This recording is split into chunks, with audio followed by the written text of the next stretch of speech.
Hi, I'm Lourdes. At the family gathering, my mother stood up, pointed at me, and called me an ungrateful daughter because I didn't pay for their luxury vacation. Then she kicked me out, in front of everyone. No one said a word. Not even my sister, the one who got all the praise after she spent my money for years. But what they didn't know was that I had every receipt. And by morning, 49 missed calls. Want to know why? Before we dive in, let us know, what time are you listening to this and where from? Drop a comment. We read everyone. I arrived 10 minutes late, not because I wanted attention, but because the train from Oak Park was slow and my heels weren't made for icy sidewalks. My palms were damp against the envelope in my coat pocket, the kind of envelope that doesn't sparkle or crinkle. It just holds a message, handwritten, folded once. The banquet hall they rented looked decent enough. Crepe paper streamers in gold and maroon dangled from the ceiling fans, and an all-you-can-eat pasta buffet wafted something tomatoey into the air. Folding chairs were packed wall to wall. Someone had tried to make it feel special, but the lighting was too harsh and the air too warm. I offered a smile as I walked in, said, "Hi, Uncle Pete," and gave a small wave to Aunt Carla. Most nodded. No one stood. Sharon's laugh rang through the room before I saw her. She stood near the head table, flanked by two of our cousins, showing something on her phone, probably the resort in Turks and Caicos she'd gifted Mom and Dad for their anniversary. Her blazer shimmered under the fluorescence, and her diamond studs winked like they knew something. "Madeline, you made it," my mom said without looking directly at me. She stood at the microphone, a stemless glass of wine in hand. Just in time. I found my seat, the one farthest from the cake table, and pulled the envelope from my pocket. It wasn't much. Just a note, a simple thank you to them for existing, I suppose. I'd spent more than I should last month replacing their furnace filter and paying their copay, but those weren't gift-wrapped. I slid the envelope beneath the edge of the centerpiece and settled into the metal chair. It wobbled slightly. Mom tapped her glass. "Everyone, if I could just have a moment." She straightened her blouse like she was about to accept a Lifetime Achievement Award. "We're so lucky to have family here tonight, and I want to especially thank Sharon for making all this possible. That resort gift? I mean, who does that?" She smiled wide. "She is truly the backbone of this family. Selfless, successful, generous." Sharon smiled graciously, dabbing the corner of her eye like it was too much. Some clapped. I swallowed hard. Then Mom turned, eyes narrowing on me. "And, of course," she said with a breathy laugh, "Madeline has brought us a little something as well." I froze. She reached for my envelope like it was a prop in a play. "Let's see what thoughtful treasure she's tucked in here." The room went quiet. Someone coughed. She opened the flap, tilted the envelope upside down, and let nothing fall onto her open palm. Nothing. I guess sometimes a blank card is a symbol of effort, or lack of it. Her voice had gone sharp, amused. A few chuckles broke out, awkward ones. My ears burned. I wanted to disappear. "Maybe it's conceptual," Sharon quipped from the table, not missing a beat. "Like symbolic minimalism." Another wave of laughter. I looked at my dad. He stared down at his plate like he'd found religion in the green beans. What no one knew, what they didn't care to know, was that I'd written a heartfelt note the night before. But as I rushed out the door this morning, the card slipped from the counter. The envelope was still in my coat pocket, ready. But my mind, tired and cluttered from 2 jobs and a last-minute grant proposal, forgot the insert. I realized something then. Mom must have peeked. She had to have checked before the speech. This was deliberate. I stood, clutching my coat. I didn't speak, didn't cry. I just needed air. But before I could slip past the tables, her voice rang out again, this time sharp, commanding. "You walk out like you've done something for this family?" She spat, pointing toward the door. "Sit down. This is why people call you ungrateful." The room fell into a hush. Even the clink of cutlery stopped.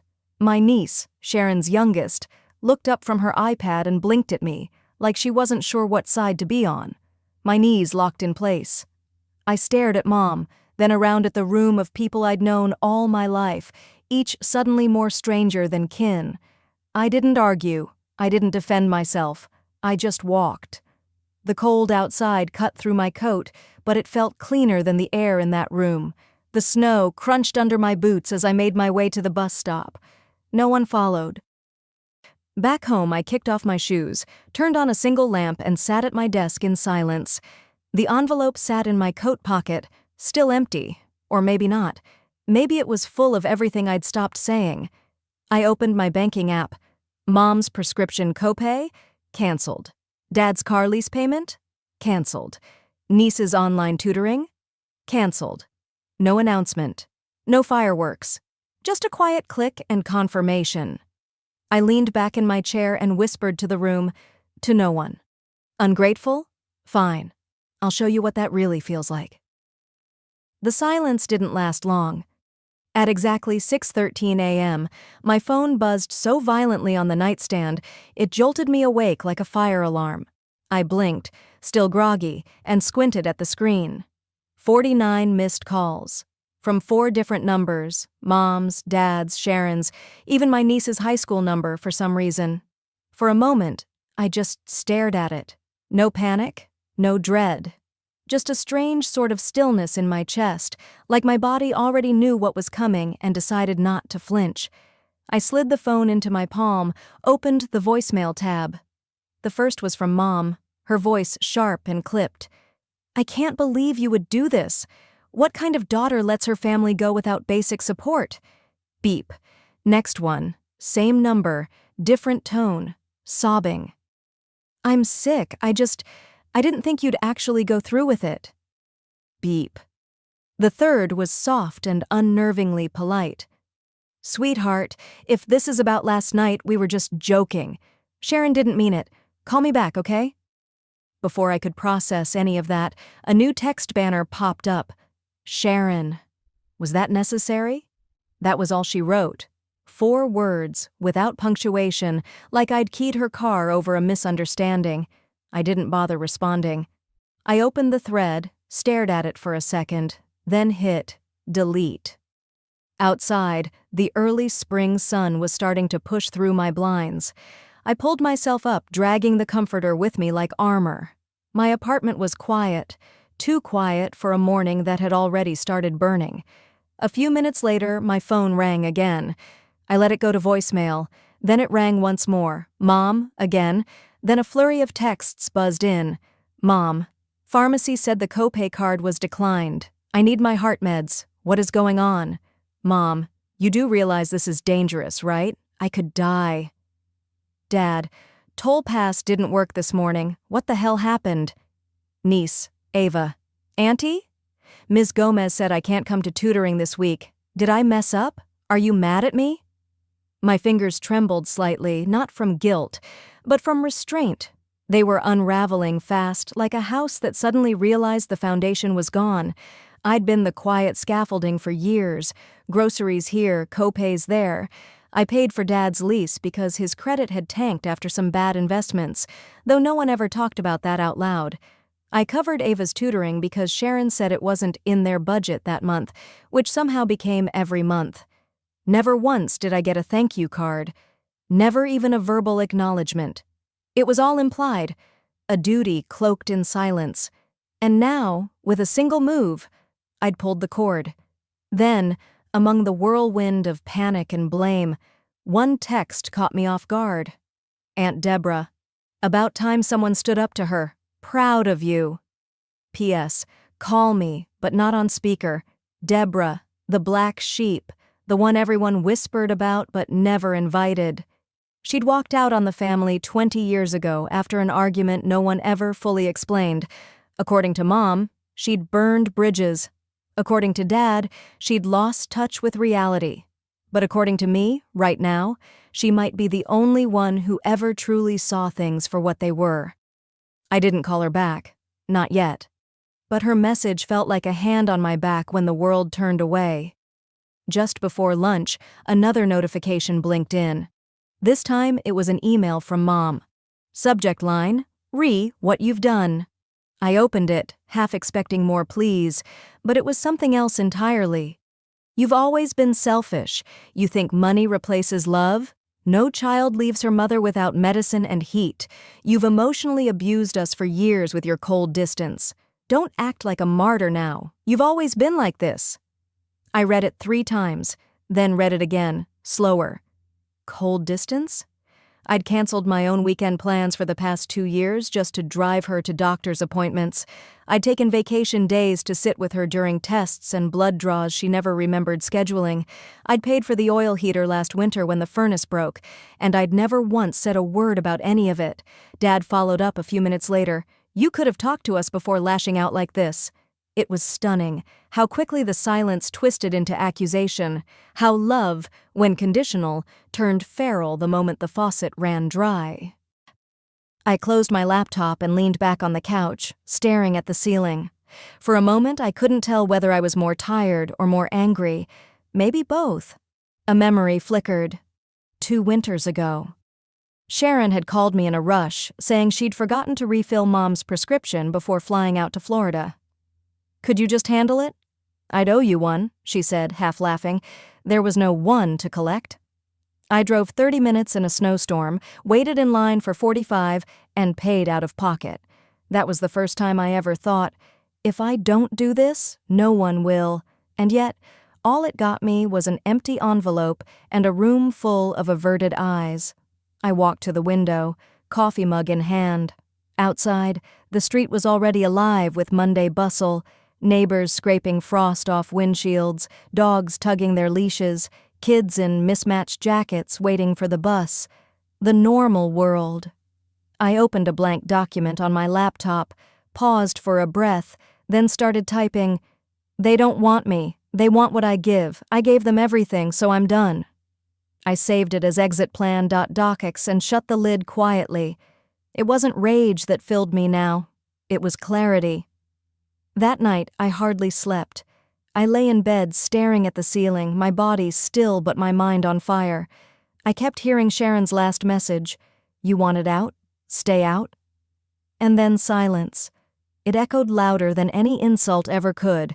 By the next morning, I knew I needed air, something normal. So during lunch, I stepped out of the office and walked over to a small cafe near the park, same one I'd gone to for years. I ordered my usual chamomile tea and sat down by the window, hoping the warm drink would anchor me. I'd barely taken a sip when I heard, "Well, if it isn't Melanie Winters." I looked up. Mrs. Levin, our old neighbor from Naperville, stood by my table, beaming. Her white curls were just as neat as I remembered, and she held a to-go cup in one hand, a canvas bag in the other. "Oh, wow. Hi, Mrs. Levin." I smiled, genuinely surprised. She pulled out a chair without asking. "You look good, sweetheart. I ran into your mother at the nail salon 2 weeks ago. She said you were busy with work. And then, of course, I saw the photos. That Maldives trip? Just stunning." I paused, confused. "Photos?" "Oh, on Facebook. Your sister posted the whole album. Your mom said it was a gift, from you. She told me you surprised them all with the trip. I thought that was just the sweetest thing. Very big-hearted of you, Melanie." I blinked. "Wait, what?" Mrs. Levin chuckled. "Sharon said you paid for everything. Flights, resort, the whole 9 yards. She said it was your way of making peace." I felt the bottom drop out of my stomach. My hands gripped the edge of the table. "I didn't. Oh dear," she said slowly, brows knitting. "Did I get that wrong?" I forced a smile somehow. "No, you're fine. Thank you for telling me." She left soon after, probably sensing the shift in my face. I sat there, tea forgotten, brain reeling. Did I pay for that trip? Back at my apartment, I dropped my keys on the counter and went straight to my desk. I opened my secure banking app, heart pounding harder with each click. It didn't take long. I searched transactions from a year ago, the time Sharon had said Mom needed help with roof repairs. That's when I found it. Elite Travel Group LLC, $6,143, $27 my name, my account, my money. I stared at the screen like it might change. But there it was.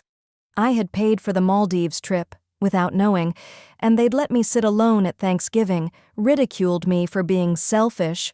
all while sipping cocktails on a beach I funded. A noise escaped me, half laugh, half gasp. I covered my mouth. I thought about the check I'd written, a blank one. Mom had asked, "Just for the roofer, honey. Sharon will handle the details." I'd signed it without blinking, just like always. Now everything clicked. Sharon had handled the payments, and Sharon had told the story, their story, while I'd been here working late, skipping vacations, trying to stay out of the way. My hand moved before my head did. I called Mom, straight to voicemail, then I texted Sharon. "Did you ever tell Mom who really paid for that vacation?" I watched the screen. 10 minutes. 15. Finally, "You wanted out. Stay out." That was it. No denial, no explanation, just a wall. I tossed my phone on the couch and paced. My heart was thudding in my throat. I opened my drawer, where I'd stored every receipt, tax record, donation letter, and now, travel transactions. I went deeper, back through emails, online bank records, and my digital notebook. There it was, year after year, my name on pharmacy bills, tutoring fees, utility co-payments, and next to all that, Sharon's emails to the family group chat. I covered the pharmacy again. "Don't worry, I paid the toll fine, got it handled." I added Auntie's name to the gift card, too. I had been their silent wallet. She had been the public face of generosity. I sank into my couch, my legs finally giving up. For years I told myself I was helping, that staying quiet kept the peace. But now, it didn't feel noble, it felt stupid and used. I grabbed my laptop and opened a blank document. At the top, I typed in bold, "This is what happened." But I didn't write it for them, not for Mom, not for Sharon.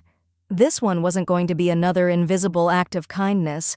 This was for someone else, someone who needed to know the truth one day, someone who'd ask why I stopped picking up the phone, why I stopped smiling in family photos, why I left.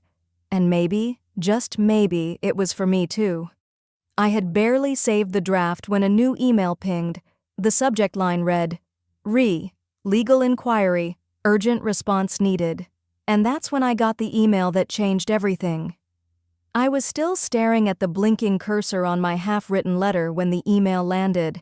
The subject line read, "Beneficiary confirmation, trust amendment processed." My first instinct was to delete it. Spam, maybe. But then I saw the sender's name, Charles Greaves.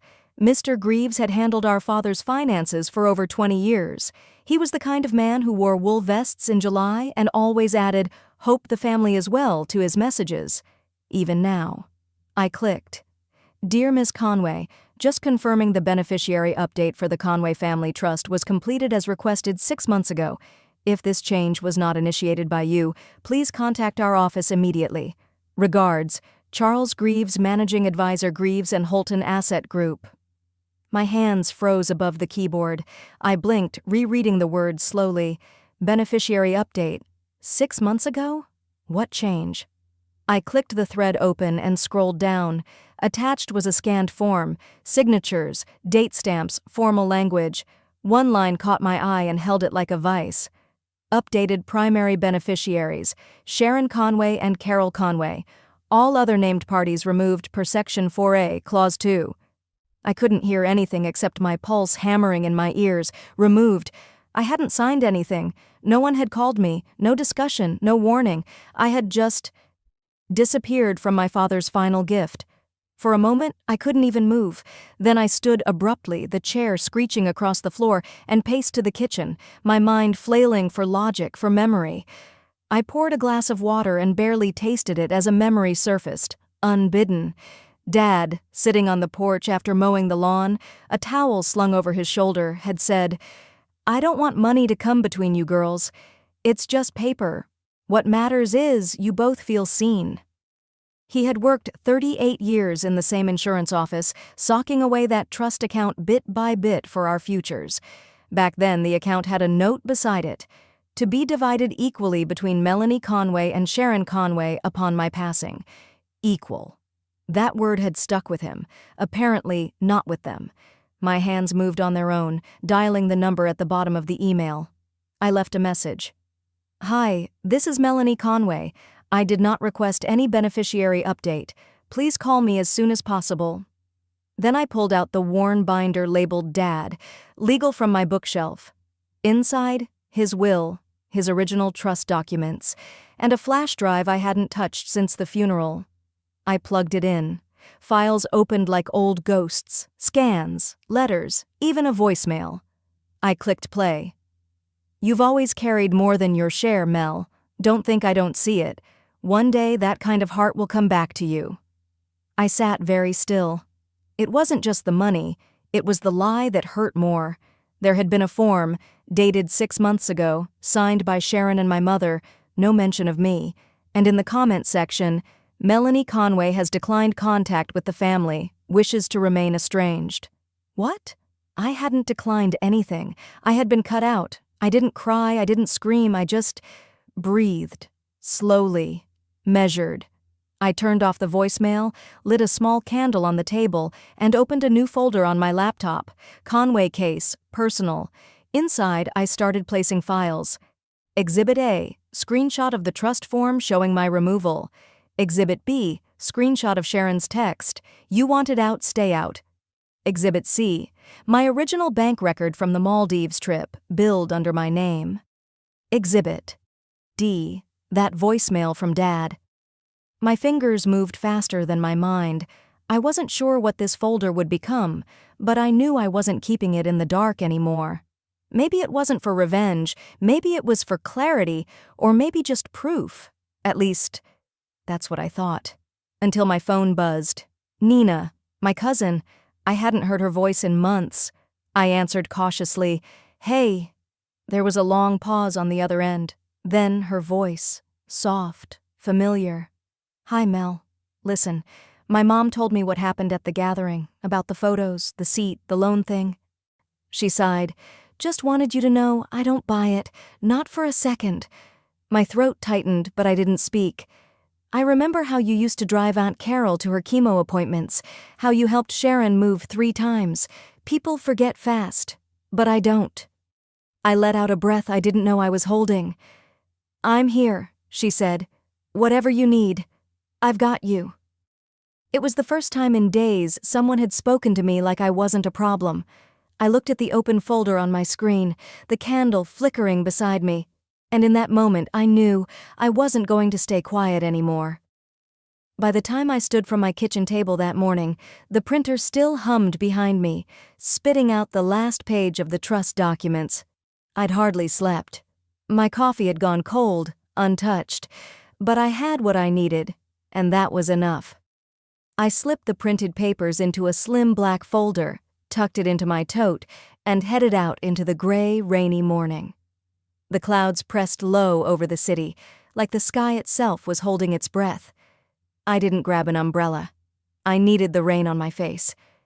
Something about it steadied me, washed off the nerves, the doubt, the memories. It was a Sunday, a day they usually spent laughing over omelets and mimosas. But not me. Not anymore. I took the elevator to the 18th floor of a small downtown office building and stepped into the calm, clean space of Lord March's office. She looked like a woman who'd stared down 1,000 greedy families and never blinked. "You must be Rowena," she said, offering her hand. "Let's get to work." I handed her the folder without a word. She opened it, scanning quickly. Page after page of trust amendments, notarized signatures, old bank records, screenshots. Her brow arched slightly at some parts, but she didn't interrupt. Only after she reached the end did she close the file gently. "You're doing this the right way," she said, folding her hands. "This isn't just a family issue. This is legally actionable." She flipped to a highlighted clause in the original trust document, the one Dad signed years ago. "Any removal of a beneficiary shall require certified written notice and the signed consent of all named heirs," she read aloud. "Your signature isn't on anything, nor is there any proof you were even notified?" I stared at the clause. I remembered Dad's voice so clearly. "This is for the girls, equally. Nothing will come between you two." "They didn't just go behind your back," Lords continued. They violated the very structure your father set in place. Her tone was steady, professional, but I could hear something colder beneath it, anger, not just for me, for how often she must have seen this play out. I leaned forward. And this part here, where they claim I'm estranged, that I declined contact? She nodded. That language was inserted as justification. But see here? She tapped her pen to a date. This was filed while your card was still being used for household expenses. That's provable misuse. They claimed you weren't involved while using your money. I breathed out, slow. So what are my options? We start with a formal request for independent trustee review. We flag the fraud, the breach of clause, and the financial contradiction. If they contest it, we move to deposition. I didn't flinch. How soon can we file? Today. While she stepped out to prepare the paperwork, I sat alone by the window, watching rain draw long streaks down the glass. The room was quiet except for the muffled hum of the copier and the occasional ring of a distant phone. Out of habit, I pulled out my phone and opened Instagram. First image, Sharon at the Garden House, a high-end brunch spot near the marina. She wore a pale pink blazer and a smug little smile, one manicured hand poised above a towering seafood platter. The caption read, "Girls' Day with Mom. Blessed Hamar gratitude." I scrolled further. Lobster tails, bellinis, golden cutlery. My mother leaned in beside her, looking positively glowing in pearls. Below the photo, Aunt Louisa had commented, "Such a shame about the drama. Wish she would just let it go." No names, just that vague she, me. I stared at the photo for a moment longer, then turned off the screen and tucked my phone away. I wasn't going to get pulled back into that game. Lourdes returned with a small stack of forms. "If you'd like, we can also file a temporary freeze on trust disbursements," she said, "while it's under review." "Do it," I said, "and audit the spending, every penny." She smiled faintly, almost like she approved. "Sign here, and here. One more on the last page." I didn't hesitate. I signed steadily, line after line. Not a single call. Not a single post. Just pen on paper, one signature at a time. A quiet unraveling of everything they thought they could hide. When we finished, I sat back and stared at the papers. Lourdes slid them into a bright red folder and sealed it. "That's it?" I asked quietly. "For now," she said. "But this is how it starts." As I gathered my things, my eyes landed on the edge of my wallet peeking from my tote. Tucked behind an old insurance card was a small receipt. CVS, $6,400. The last big payment I'd ever made for Sharon. She had cried over the phone, told me her IVF copay had just shot up, that Tom's bonus hadn't come through yet. I hadn't told anyone, not even my closest friends. I just paid it, silently, because it felt like the right thing to do at the time. No thanks, no mention. Now, just another name erased from the trust. Another voice dismissed as too emotional. I looked at that receipt for a long moment, then folded it gently, and placed it in the side pocket of the red legal folder. Exhibit C. By the time they'd finished dessert, their world had already started crumbling. It was still drizzling when I got back to my apartment. The city felt hushed, like it was holding its breath. Same as me. I kicked off my shoes, dropped my umbrella at the door, and hung my coat on the rack. Then I walked straight to my kitchen counter, opened my laptop, and sat down with the kind of quiet that only comes when you've finally stopped explaining yourself.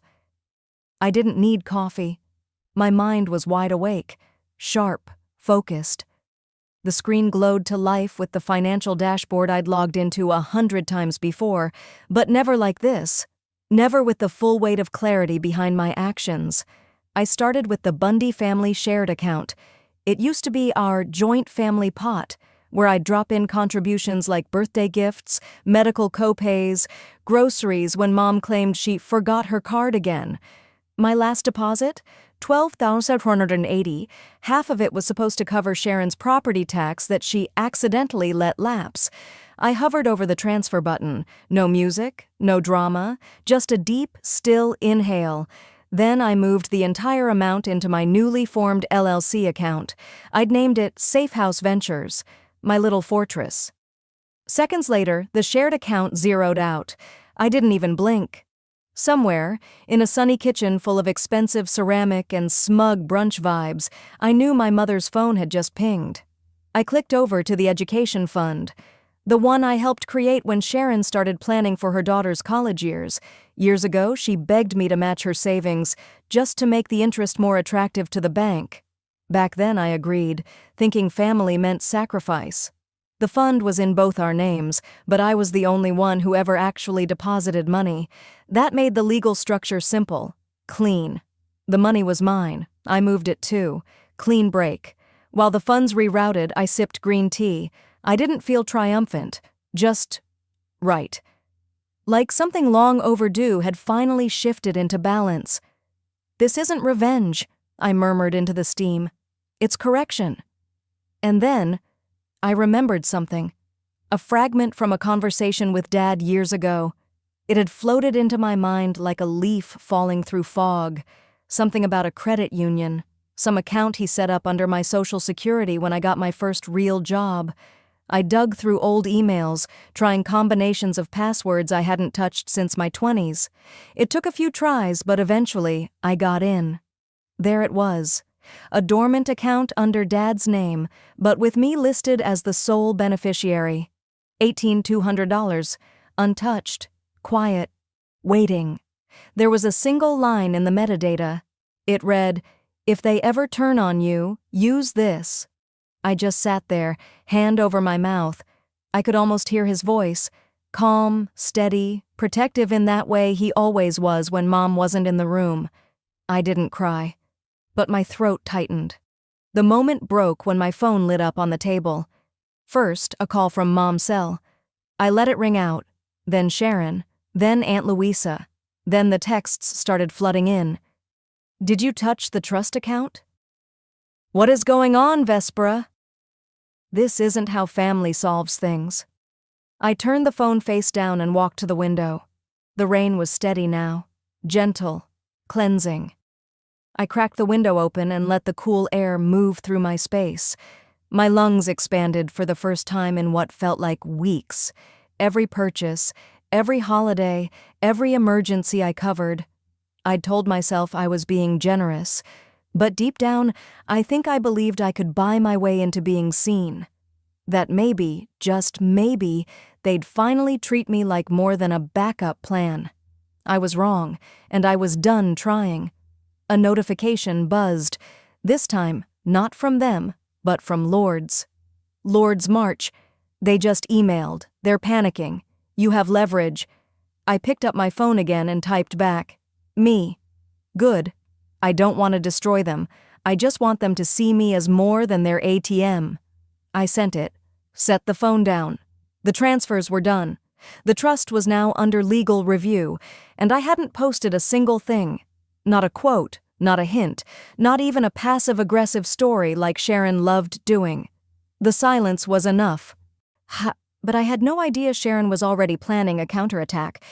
By Tuesday evening, I had convinced myself, just barely, that maybe they were trying. Maybe all the drama had worn them down too, and they wanted peace. Or maybe I just needed to believe that. At 4:42 p.m., Sharon sent a group message to me and Mom. "Dinner's on us. Let's just talk." 7 p.m., Caravento, just us, no pressure. Short, clinical, not how Sharon usually wrote. But I stared at that line. Just us. Longer than I should have. For a second, I wondered if Dad would have wanted me to go. And that was enough. I took my time getting ready. Navy wrap dress, the one that never failed me. A soft cardigan, light mascara, lip balm, no lipstick.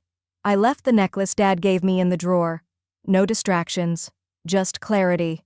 Before leaving, I tucked a flash drive into my clutch, the one with all the records. Bank transfers, emails, and the metadata trails they never expected me to save. I wasn't hoping for war, but I wouldn't walk in unarmed. The rain had finally slowed to a drizzle, just enough to streak the streetlights and make the road glisten.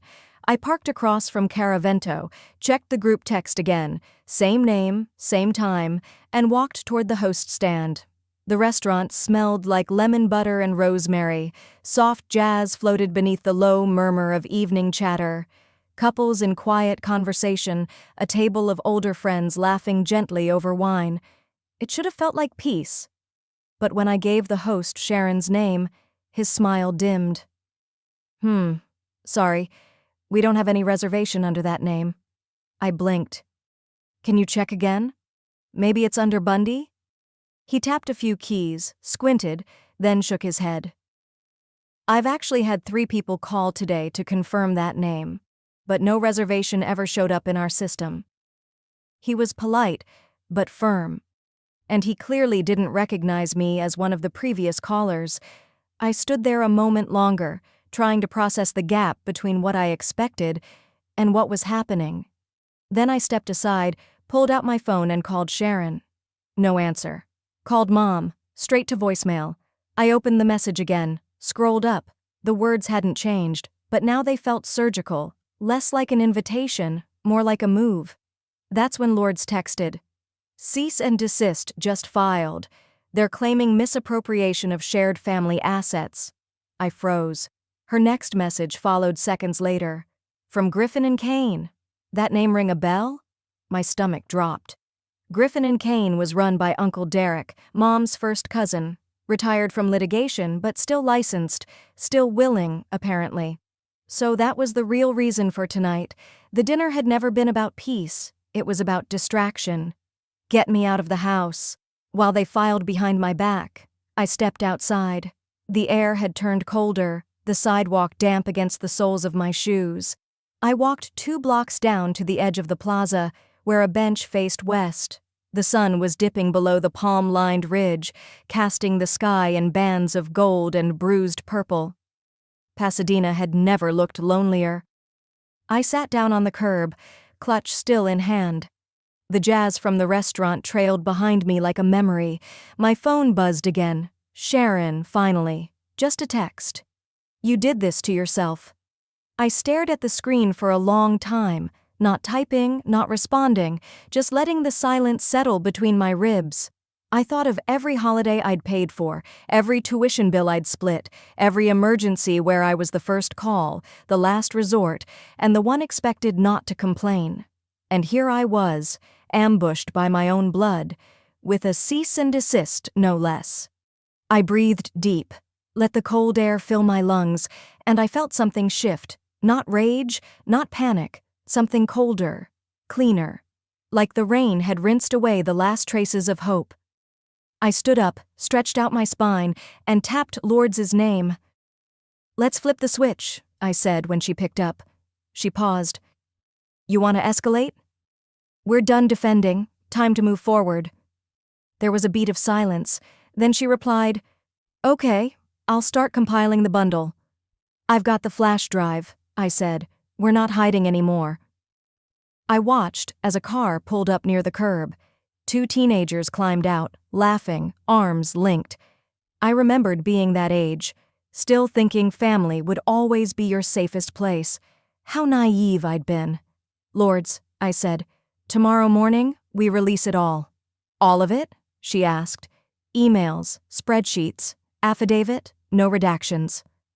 I slipped my phone back into my coat pocket. The night air was sharper now, but I didn't feel cold anymore. They wanted war? Then let them see what it feels like to start one with the wrong daughter. By the time sunlight spilled across the kitchen tiles, I had already brewed coffee and opened my laptop. The living room was quiet, save for the faint hum of the fridge. My heart didn't pound. My hands didn't tremble. I had gone past fear. What I felt now was precision. At exactly 8:03 a.m., Lourdes clicked send. The first batch went out to the CPA Licensing Board, the State Financial Oversight Division, and the whistleblower submission inboxes of 2 local regulatory agencies. Everything was neatly filed. time-stamped emails, scans of falsified grant applications, screenshots of altered balance sheets, and a 22-page sworn affidavit I had stayed up all night reviewing. At 8:19 a.m., Lourdes uploaded the folder to a secure drive and shared it with an anonymous, watchdog-style financial blog that often spotlighted corruption inside trusted families and nonprofits. By 9:15 a.m., the story had gone live under the headline, "Inside the Charity: How a Local Director and Her Mother Forged Faith into Fraud." I leaned back in my chair, the sunlight warming my arms, and watched the ripple begin. First, it was quiet. Then my phone buzzed, once, twice, then it didn't stop. 3 voicemails from unknown numbers, 4 emails marked urgent, 1 LinkedIn notification. An old colleague had shared the blog post. I opened it. I always wondered why the audit notes were incomplete. This explains a lot. The post had already gained 6,000 views. By noon, it had crossed 18,000. A Reddit thread emerged. One user even claimed they'd interned under Sharon's team and had been let go after asking too many questions. I didn't respond to any of them.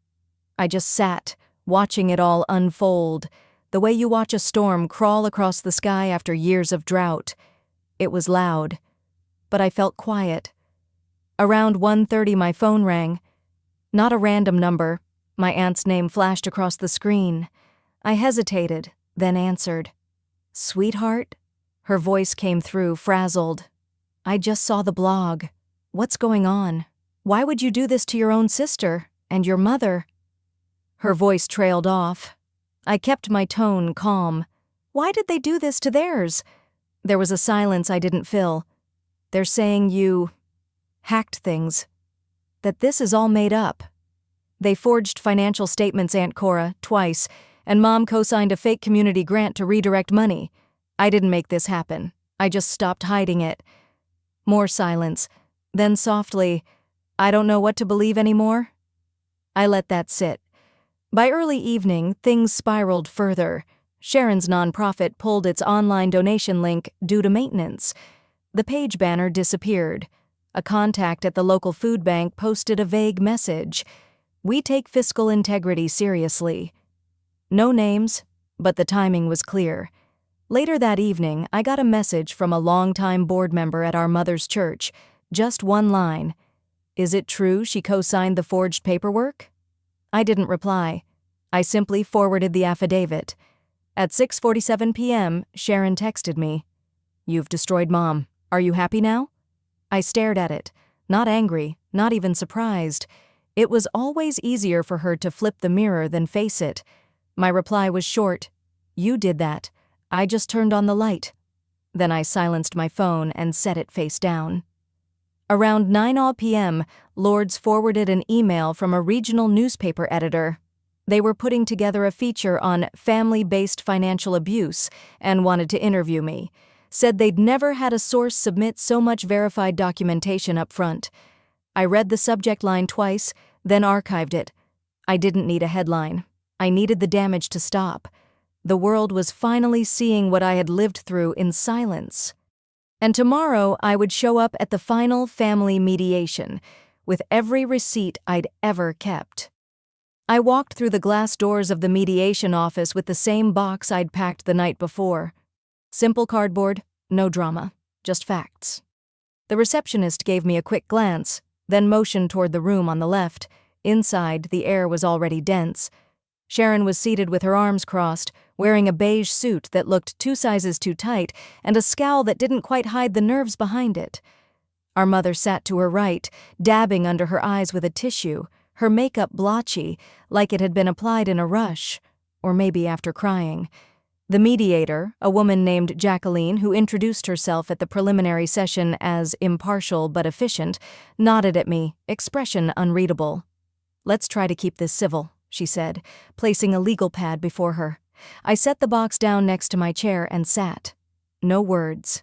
I just opened the lid and began pulling the documents out, one by one, laying them in neat rows like stepping stones across the middle of the table. Bank transfer logs, Venmo screenshots, scanned rent checks every month for 7 years, college tuition receipts from a decade ago, signed by me, paid by me, for someone else's child. I said nothing for the first 5 minutes. Let the papers speak. The final folder was thin, but it held the sharpest edge. I slid it forward. Form 1099 MISCs, I said, filed under my name. I didn't submit them, but they list payments I never received, because I wasn't supposed to receive them. They were claimed as charitable donations by my parents. On years I was living paycheck to paycheck. Silence. Sharon leaned forward, squinting. What is this? Our mother flinched. Lords, why would you bring this here? The mediator held up a hand. I need a moment to review. She flipped through the pages slowly at first, then faster. She paused, looked up, then back down. Her face didn't change, but her tone did. This is highly irregular, she said, measured. These forms are signed. This could be seen as misrepresentation to the IRS? Possibly more. Mom's voice cracked. We thought you'd be grateful. We just needed help. You always had more than Sharon. You didn't even notice the money. I looked at her, not angry anymore, not even bitter, just done. You didn't ask, you took, then turned around and made me feel like I wasn't doing enough. Sharon scoffed. This isn't about paperwork. You're trying to ruin us. This is vindictive. No, I said quietly. It's closure. You hurt me for years and I kept showing up, paying, covering, staying quiet. But this is me stopping. The mediator cleared her throat. Ms. Lords, would you like to pursue legal action? These documents, if verified, could open a federal investigation. I sat straighter, hands folded in my lap. No, I said. I don't want revenge. I just want them out of my life. From my bag, I pulled the final set of forms. The official cease and desist against further financial contact, the account closure confirmations, and the last page, my signature on a legal document titled Consent to Terminate Financial Relationship. I passed it to the mediator. And this ends here. For the first time, Sharon looked speechless. My mother's mouth opened, but nothing came out. The mediator nodded, slowly. Understood. We'll record these for the file. The session ended not with slamming doors or shouting, but with an almost eerie quiet. They stood and left first. I didn't even watch them go. Back at my apartment in Silver Lake, I didn't celebrate. I didn't post anything online. I didn't call anyone. I lit a candle, not for any symbolic reason, just because I liked the scent, and sank into the couch. Then I noticed the blinking voicemail light. I played it. It was from my grandmother, saved from years ago. Her voice was gentle, scratchy with age. You don't owe them everything to be good, she said. I listened twice, and that was the moment it all settled. The grief, the anger, the shame. They weren't gone, but they were quiet now, and I could finally breathe.